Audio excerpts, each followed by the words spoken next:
Hi, my name is Raymond Leduc, and I'm an instructor here at Western Continuing Studies, and I teach an Excel analytics course.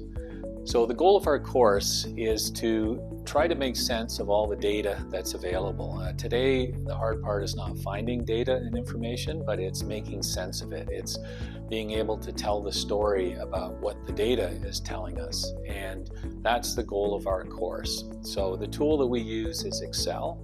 It's a very powerful tool for the very simple tasks right up to some very, very complex tasks. One of the biggest takeaways is to remove the intimidation of Excel. So if you haven't used it very much, or if you've used it very basically, it can look very, very intimidating.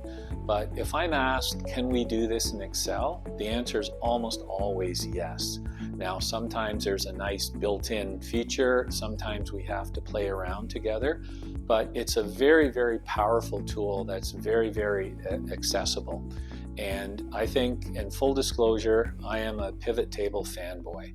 And the biggest takeaway and the most consistent comments I get from the sections we've done in the past is just how powerful and accessible working with pivot tables can be.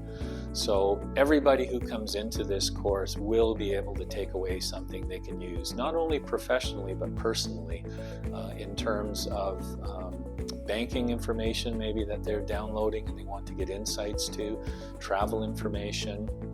So there's an opportunity to apply it in almost every aspect of what we do in life, personally and professionally.